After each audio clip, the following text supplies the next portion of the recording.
A graça e a paz, irmãos, tudo bem com vocês? O estudo de hoje vai falar sobre Isaías capítulo 4 do verso 1, que vai falar sobre as 7 mulheres. Hoje nós vamos fazer uma ligação entre as 7 mulheres de Isaías 4 com as 7 igrejas de Apocalipse. Vai ser algo maravilhoso, eu espero que todos vocês sejam impactados e venham crescer muito no conhecimento da palavra. Bom, vamos lá, versículo número 1, começa assim, 7 mulheres naquele dia lançarão mão de um homem, dizendo, nós mesmas do nosso próprio pão nos sustentaremos e do que é nosso nos vestiremos. Tão somente queremos ser chamadas pelo teu nome, tira o nosso opróbrio. Irmãos, o número 7 traz uma característica de plenitude, de totalidade. Semelhantemente aqui, como em Apocalipse 2, que vai falar sobre as 7 igrejas de Apocalipse, traz uma revelação e entendimento de um contexto total, global. Ou seja, lá em Apocalipse 2, a gente vai ver como a igreja de Cristo, em sua totalidade, está antes da volta de Cristo. Ali tem característica de todo o corpo de Cristo, de todas as características de irmãos e de irmãs nesse período de tempo. Semelhantemente, o Senhor, ele fala na sua parábola que ele lançou sementes em terras boas, em terras pedregosas, né? Em alguns lugares vai frutificar, em outros não, vai acontecer apostasia em alguns lugares. Então a gente sabe que nem todos ali das 7 igrejas vão se arrepender daquelas obras que estão profetizadas ali e acabarão apostatando da fé. Mas ali tem um contexto ante a volta de Cristo, um chamado ao arrependimento, uma purificação das vestes brancas, e isso nós vamos entender daqui a pouquinho. Mas vamos para o contexto de Isaías capítulo 4, que começa no capítulo 3. Eu trouxe aqui algumas características importantes sobre o tempo dessa profecia. Aqui, irmãos, a gente estava vendo a conclusão dessa profecia. Ela começa em Isaías 3, que vai falar sobre o julgamento de Deus contra Jerusalém e Judá. Ali Deus anuncia que os líderes seriam corrompidos, as mulheres ricas e vaidosas de Jerusalém seriam humilhadas, o povo seria deixado em ruínas e haveria falta de homens por causa das guerras e do juízo. Isso aí em Isaías 3, 25 e 26 está falando. Ou seja, o pecado que estava cercando Israel e Judá nesse tempo aí causaria justamente o exílio babilônico. Quando Nabucodonosor veio e destruiu ali o templo e levou mulheres para o cativeiro na Babilônia. Só que qual que foi a consequência, irmãos, disso tudo? Muitos homens morreram na guerra e muitas mulheres ali ficaram sem ter um marido. Sem ter um marido. O número de mulheres era maior do que os dos homens, porque muitos homens morreram ali na guerra. Então, mulheres e crianças, o número é muito mais elevado. E ali o texto está falando que elas clamariam, tá? Clamariam, nós mesmas do nosso próprio pão nos sustentaremos e do que é nosso nos vestiremos. Nós só queremos um marido, nós só queremos um status social. Por quê, irmãos? Tá? Nós não precisamos, tanto que ela diz, nós não dependeremos financeiramente de você, nós não queremos ter um casamento literal, mas apenas o status de casada. O que acontecia, irmãos? A cultura hebraica, uma mulher não ter um marido, ser solteira, era um sinal de vergonha, né? Ou da esterilidade, era algo vergonhoso. Então, para eles, naquele período de tempo, era algo completamente impensável uma mulher viver na sua solteirice. E aqui elas estão pedindo um casamento mesmo que seja fictício. Então, isso aqui é uma característica de uma profecia para o final do tempo. Porque olha algo interessante aqui, ó. Aqui no capítulo 4, irmãos, é muito importante porque os profetas, eles sempre sinalizam a profecia que significa algo literal naquele tempo, mas também que viria a ser uma condição espiritual para um período de tempo futuro, naquele dia. Então, a gente vai ver os profetas usando naquele dia, o dia do Senhor, o dia singular do Senhor. Eles usam essa característica para representar também algo que viria como uma profecia futura, espiritual e literal também. Bom, enfim, seguimos, tá? Para que vocês entendam aqui. Então, aqui, irmãos, a gente tem justamente essa característica. que simboliza, irmãos, que está alinhado com as 7 igrejas de Apocalipse. Porque a condição da igreja antes da volta de Cristo, a gente vai ver que muitos querem o nome de Cristo, mas não querem a cruz. Aí eu pergunto a vocês, isso não é o que acontece hoje? Muitos têm a identidade de cristão, mas não um compromisso de vida cristã, né? Muitos dizem, queremos ser chamados pelo teu nome, mas não vivem conforme as suas próprias vontades e não a do Senhor. Então, essa característica das 7 mulheres de Isaías lá é a característica espiritual das 7 igrejas de Apocalipse. Muitos, não todos, tá? Eu não estou falando totalmente, mas eu estou falando uma grande porção hoje que se dizem cristão, eles têm apenas um relacionamento status com o Cristo. E não um casamento, não um relacionamento íntimo. Tá? Então, olha que interessante essa característica das 7 mulheres ali. Só que agora, irmãos, eu quero levar vocês lá para Apocalipse, então. Apocalipse capítulo 2, do verso 1 aqui, vai começar falando sobre a primeira igreja, a carta da igreja em Éfeso.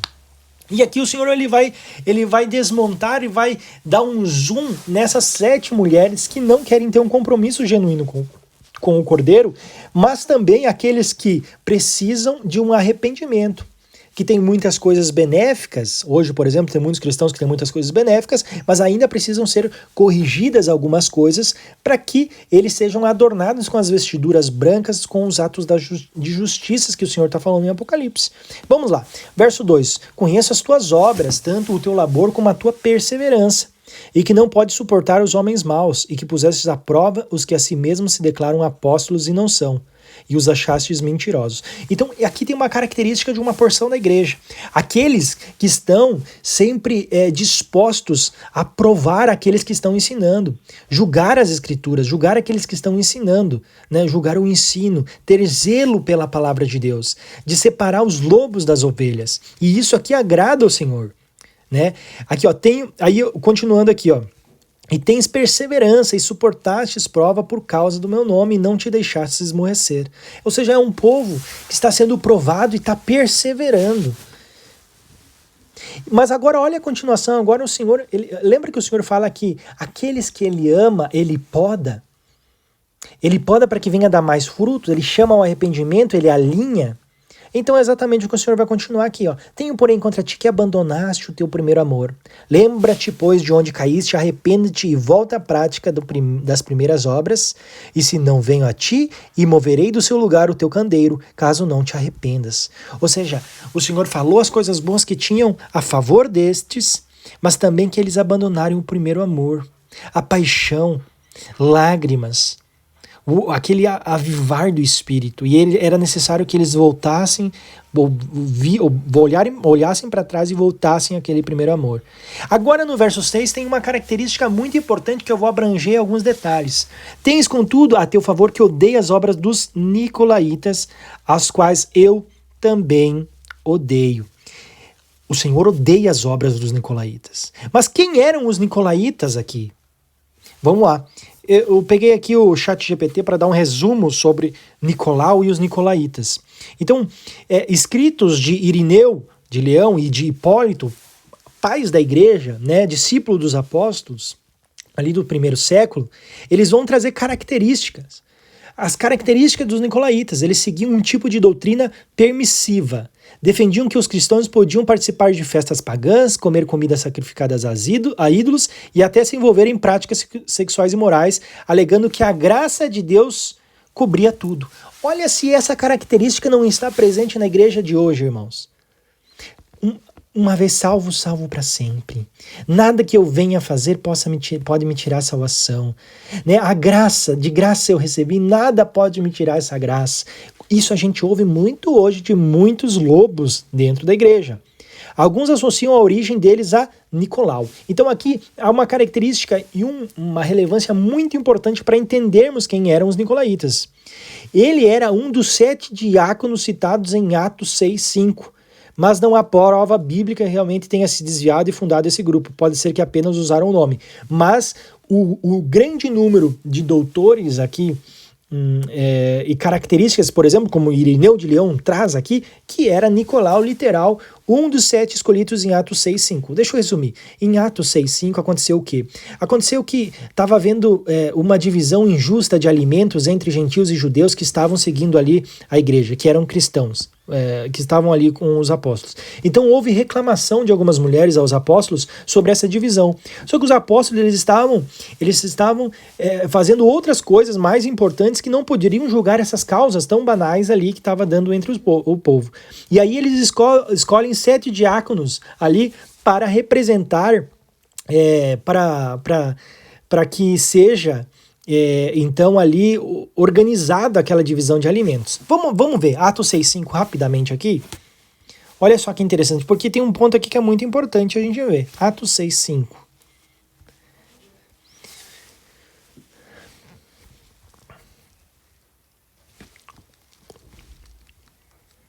Deixa eu ver aqui.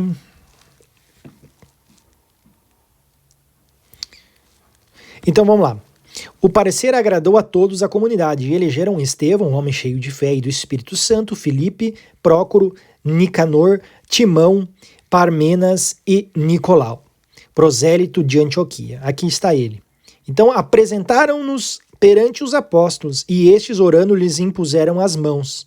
Olha só, a gente tem aqui algo muito importante, irmãos, que derruba uma doutrina muito maldita nos dias de hoje. Os apóstolos estenderam a mão diante desses 7, tá? Ungiram eles para que eles tivessem autoridade para organizar essas demandas diante do povo.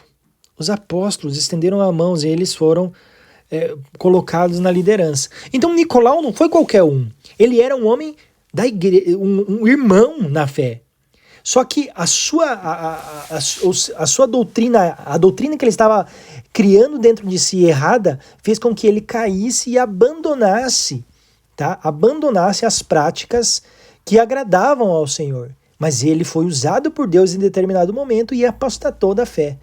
Ou seja, ele recebeu das mãos dos apóstolos a autoridade do Espírito Santo e veio apostatar. Ou seja, ele estava salvo e perdeu a salvação.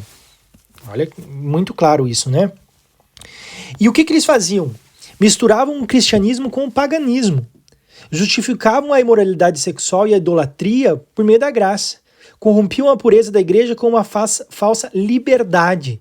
Eram o oposto da santidade exigida por Cristo. Na prática, Jesus odiava as obras deles porque destruíam a igreja por dentro, porque ele era um ali. As pessoas acabaram admirando Nicolau. Alguns admiravam Nicolau porque eles viram que os apóstolos estenderam a mão sobre ele também, usando a própria graça como desculpa para viver no pecado. Algo parecido com o que Judas 1:4 também descreve. Se você quiser, por entanto, montar um quadro... Enfim, percebam essas características que se assemelham à igreja de hoje. Hoje a gente está vendo muitas coisas da imoralidade, irmãos.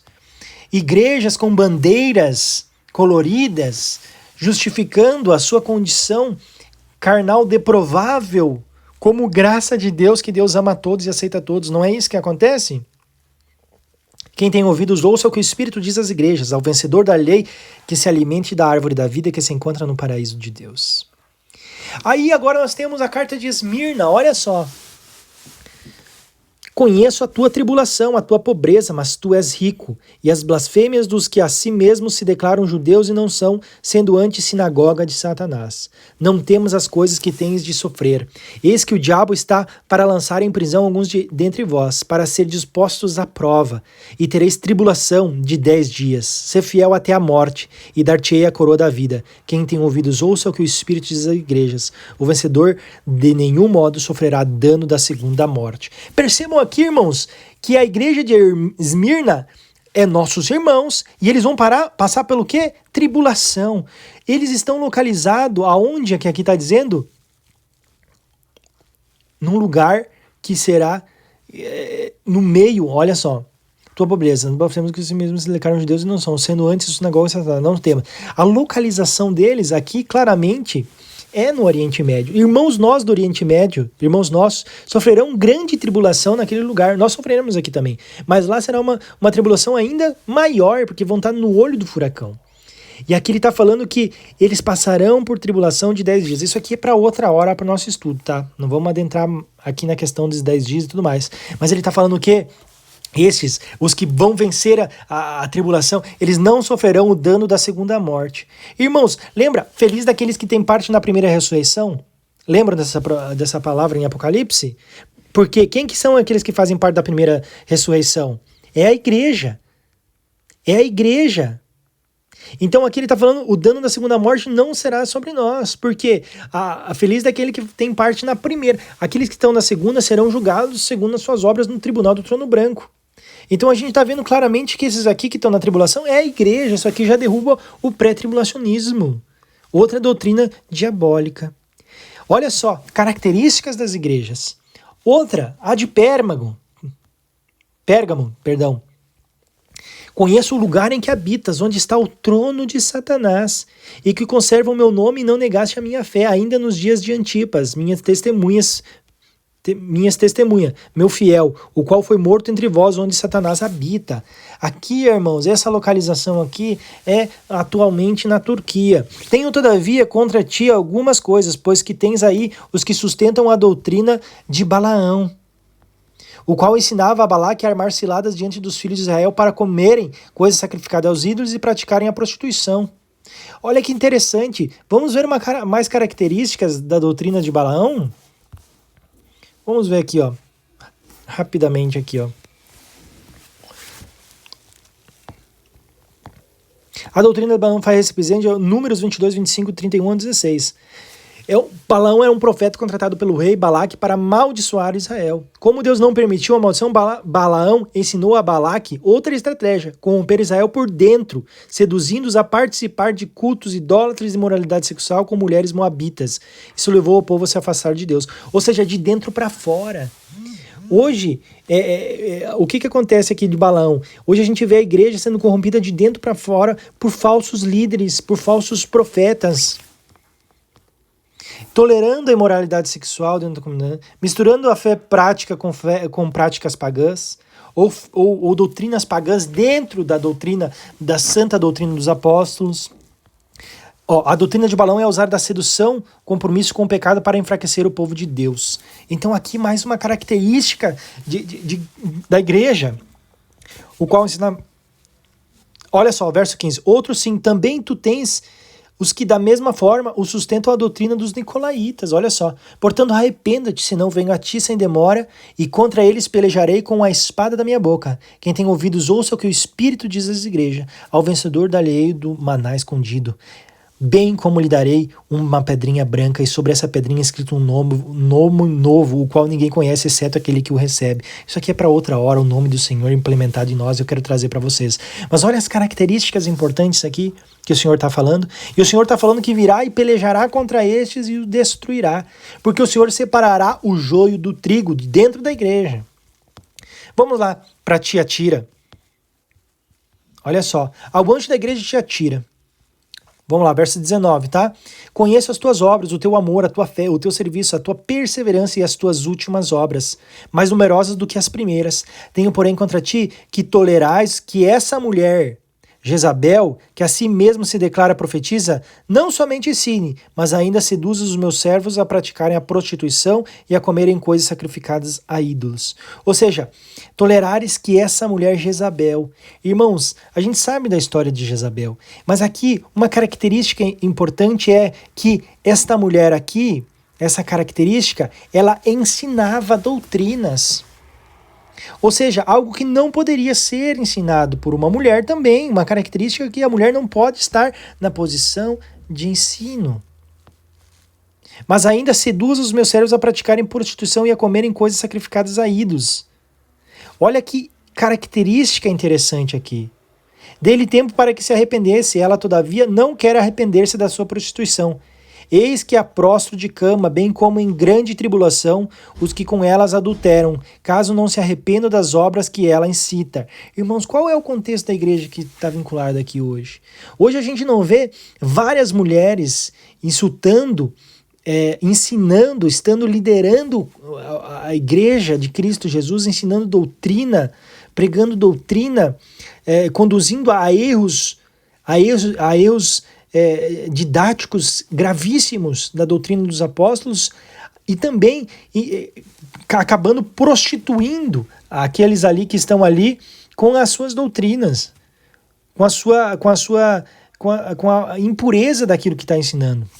Matarei os seus filhos e a todas as igrejas conhecerão que eu sou aquele que sonda a mente e corações e vos darei a cada um segundo as vossas obras. Digo todavia a vós outros, os demais de Tiatira, e a tantos quanto não têm essa doutrina e que não conheceram, como eles dizem, as coisas profundas de Satanás.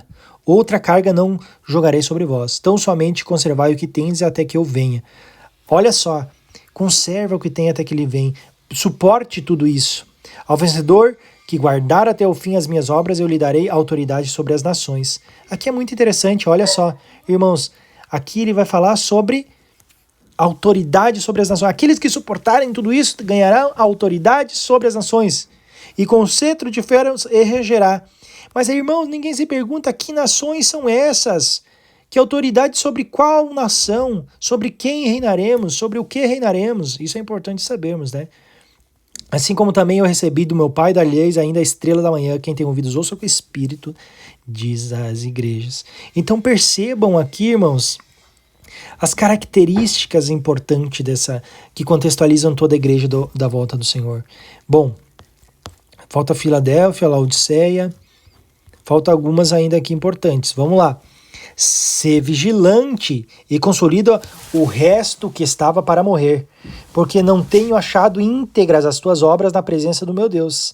Lembra-te, pois, do que tens recebido e ouvido, guarda-o e arrepende-te, porquanto se não vigiares, virei como ladrão, e não conhecerás de modo algum em que hora virei contra ti. Irmãos, uma característica de falsas doutrinas. Lembra-te, pois, do que tens recebido e ouvido. Se arrependa, muda o teu carinho, porque senão eu virei como um ladrão. Lembra que o Senhor fala, aqui o Senhor virá como um ladrão para aqueles que não estão esperando. Mas o Senhor vai falar em Apocalipse e nos profetas que aqueles que sabem que o ladrão vem de madrugada não vão ser pegos de surpresa. Estarão aguardando. E quem vai ser pego de surpresa são as nações, o mundo, mas os seus, e aqueles aqui que no caso não são fiéis, não se converteram, esses vão ser pegos de surpresa. Tens, contudo, em Sardes poucas pessoas que não contaminaram as suas vestiduras e andaram de branco junto comigo, pois são dignas. Olha só, algumas não contaminaram as suas vestiduras. O que são as vestiduras brancas? Os atos de justiças. E andaram de branco junto comigo. Olha só que interessante. Aqui a gente pode pegar diversos, hoje, exemplos da igreja, de doutrinas erradas que são ensinadas, mesmo com líderes sabendo que aquilo é equivocado, que vem manchando. Pré-tribulacionismo, calvinismo, dízimo, ensinado de forma errada. Pega aí tantas outras coisas ali, o milênio. Olha, são diversas doutrinas que vêm manchando. E o Senhor chama a voltarem à doutrina santa do Evangelho. Vamos lá, para Filadélfia. Conheça as tuas obras, eis que tenho posto diante de ti uma porta aberta, a qual ninguém pode fechar. Que tens pouca força, entretanto guardaste a minha palavra e não negaste o meu nome. Ou seja, a doutrina sendo guardada. Não negaste o meu nome. Por que negar o nome? Diante de tribulação. Quem é que nega o nome de alguém sem tribulação, sem ser provado? Eis farei que alguns dos que são da sinagoga de Satanás, desses que a si mesmos se declaram judeus e não são, mas mentem, eis que o farei vir e prostrar-se aos teus pés e conhecer que eu te amei. Aqui, irmãos, é uma profecia que o Senhor dá a Jerusalém, as duas testemunhas profetizando em Jerusalém, no mundo todo, mas aqui a característica é Jerusalém, e os judeus reconhecendo nos cristãos que Cristo Jesus é o Senhor na tribulação. Porque guardastes a palavra da minha perseverança, também eu te guardarei da hora da aprovação que há de vir sobre o mundo inteiro. Qual é a hora da aprovação que há de vir sobre o mundo inteiro? A tribulação. E aqui, irmãos, o que o Senhor está falando? Eu te guardarei. O que significa guardar, João? Atender cuidadosamente, tomar conta, manter alguém no estado no qual ele está, observar, reservar, experimentar algo, sinônimos. Ou seja, não significa retirar da tribulação, mas sim cuidar, guardar, manter, sustentar. Olha como um pré-tribulacionismo é maldoso, né? Para experimentar os que habitam sobre a terra. Então, essa tribulação que virá sobre toda a terra, o Senhor vai fazer o quê? Eu te guardarei, eu te guardarei. Eu não te retirarei, não está escrito isso. Aqui a palavra, irmãos, olha só. A palavra do original é essa aqui, ó. Olha só, vamos pegar aqui, ó. Vamos ver aqui, ó. ChatGPT, vamos lá. Para destruir essa má doutrina. O verbo significa guardar, manter, proteger algo precioso, tá? Preservar ou proteger contra a perda ou o dano. Olha só, guardar protegendo, guardar esperando, estimologia, vigia, guardião. Olha só, todas as características sobre essa palavra. Enfim, seguimos, né? Olha só, vamos lá para a igreja de Laodiceia, para fecharmos a plenitude das 7 igrejas do corpo de Cristo aqui ante a volta de Cristo. Conheça as tuas obras, que nem és frio e nem quente. Quantos irmãos hoje na fé a gente conhece assim, que se encaixam aqui também? Assim, porque és morno e nem és quente nem frio, estou a ponto de vomitar-te da minha boca. Pois dize, estou rico e abastado e não preciso de coisa alguma. As instituições milionárias, olha quantas tem, né? E nem sabes que tu é infeliz, sim, miserável, pobre, cego e nu. Quantas igrejas aí, né, comendo os ossos da igreja, com dízimos, extorquindo, mentindo. Olha só, aconselho-te que de mim compres ouro refinado pelo fogo para te enriqueceres. Ou seja, é o fogo que vai te enriquecer, a tribulação, a prova.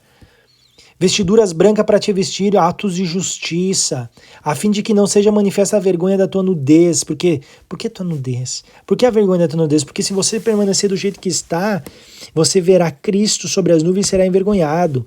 E colírio para ungir os olhos a fim de que veja. Por quê? Porque estes não estão vendo, eles não conseguem enxergar. Eles são cegos, pobres e nus. Eu repreendo e disciplino quanto amo. Se pois zelosos e arrependa-te. O Senhor está chamando eles ao arrependimento. Eis que estou à porta e bato. Se alguém ouvir a minha voz, abrir a porta, entrarei em casa e cearei com ele e ele comigo. Ao vencedor dar-lhes-ei sentar-se comigo no meu trono, assim como também eu venci e me sentei com meu Pai. Quem tem ouvidos, ouça o que o Espírito diz às igrejas.